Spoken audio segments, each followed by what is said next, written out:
మహేష్ గౌడ్ గారు నా విజ్ఞప్తి ఒక్కటే, ఒక్క పని నాకు పెండింగ్ ఉండిపోయింది. కార్యకర్తల ఎన్నికలు నేను చేయాల్సిన బాధ్యత ఈ లోపల మీకు వచ్చింది. అది మీ అదృష్టం. రాబోయే 3-4 నెలల్లో బీసీ కమిషన్ చైర్మన్గా నిరంజన్ గారిని నియమించినాం.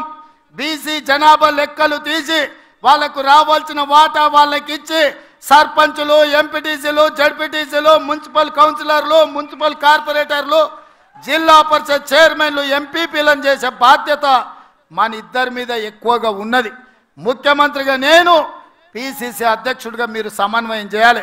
ఇప్పటి వరకు జరిగిన ఎన్నికలు, ఎమ్మెల్యేలు, ఎమ్మెల్సీలు, ఎంపీలు ఇవన్నీ నాయకులకు సంబంధించినవి.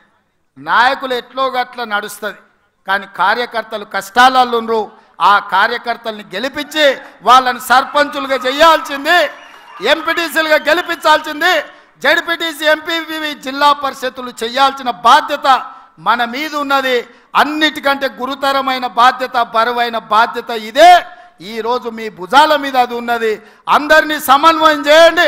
గ్రామ గ్రామాన కార్యకర్తలు జెండా మోచినోళ్లను అవసరమైతే ఊపిరైన వదిలిండ్రు, కానీ జెండాను వదలలేదు. భుజాలు కాయలు కాసే విధంగా కాంగ్రెస్ జెండా మోచిన కార్యకర్తల్ని గెలిపించాల్సిన బాధ్యత మన మీద ఉన్నది. వేదిక మీద ఉన్న పెద్దలందరి మీద ఉన్నది. మీ ఎన్నికలకు మా ఎన్నికల కంటే ఎక్కువ కష్టపడతా నేను.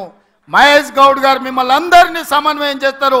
మిమ్మల్ని గెలిపించుకున్నప్పుడే నిజమైన విజయం, మీరు గెలిచినప్పుడే నిజమైన కాంగ్రెస్ గెలిచినట్టు.